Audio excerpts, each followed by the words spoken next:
Maka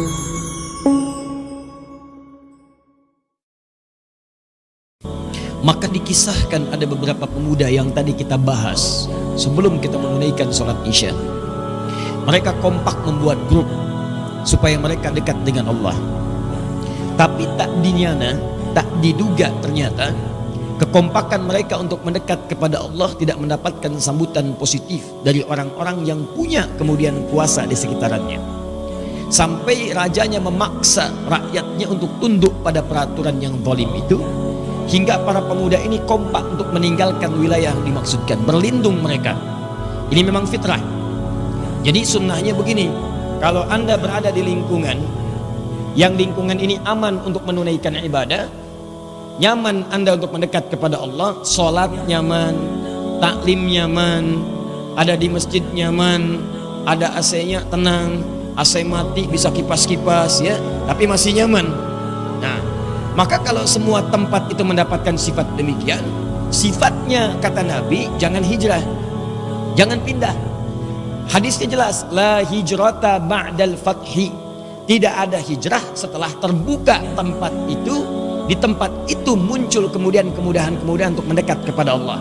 Walaupun hadis ini ada yang mengartikan Fathu Makkah, tapi maknanya menjadi luas.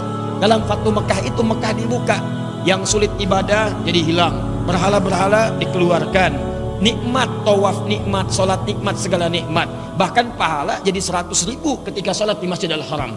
Maka orang yang mendapatkan itu jangan pindah lagi. Kenapa? Saat dia ada di situ pahalanya meningkat, akses ibadahnya kuat, tiba-tiba pindah ke tempat lain yang belum tentu mendapatkan kenikmatan serupa.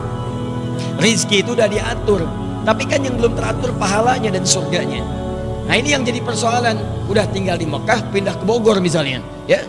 Nah walaupun di Bogor pun enak, sejuk, nyaman gitu kan. Tapi kalau itu membuat Anda bekerja lagi 2 kali lipat untuk mendapatkan kenikmatan semula, maka yang terbaik tinggallah di tempat itu.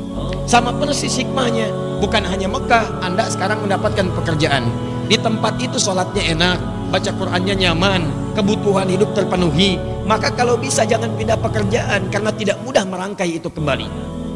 Tapi kalau di situ Anda kesulitan, ada gangguan, sering diajak maksiat, datang ke tempat-tempat yang tidak dibenarkan, bahkan mohon maaf menjauh dari kedekatan kepada Allah. Mau sholat susah, mau baca Quran dilarang, tempat-tempat penuh dengan maksiat. Maka sunnahnya pergilah ke tempat lain untuk mendapatkan kemudian nuansa-nuansa kedekatan kepada Allah.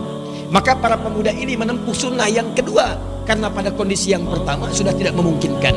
Maka berangkat mereka mencari tempat berlindung, itu pun dikejar-kejar oleh pasukan raja yang dimaksudkan. Maka dalam tempat perlindungan ini apa yang mereka dapatkan? Belum sempat menemukan tempat untuk berhijrah, yang ada di hadapan hanyalah sebuah gua. Maka dirangkai itu informasinya oleh Al-Quran. Di Quran surah dengan namanya, surah ke-18 Al-Kahf. Ini inti surahnya. Perhatikan baik-baik. Lihat ayat 10-nya. Idh awal fitsyatu ilal kahfi. Lihat baik-baik. Idh awal fitsyatu ilal kahfi. Maka kata Quran, idh awal fityatu, idh. Ini persoalannya. Orang selalu mengatakan idh itu dengan 2, 1 ingat, 2 ketika. Idh ketika, idh ingat. Padahal kata idh itu bukan sekedar menunjuk makna ketika pada sesuatu yang telah berlalu, atau ingat pada sesuatu yang ingin diingat. Tapi kata idh dalam ilmu nahu juga menunjuk makna pahami, dalami, pelajari. Seakan-akan Allah ingin katakan pada kita, hei, saya mau kisahkan pada kalian kisah para pemuda yang berlindung di gua karena kejaran orang-orang yang ingin menzolimi. Tidak ada tempat lain kecuali gua ini.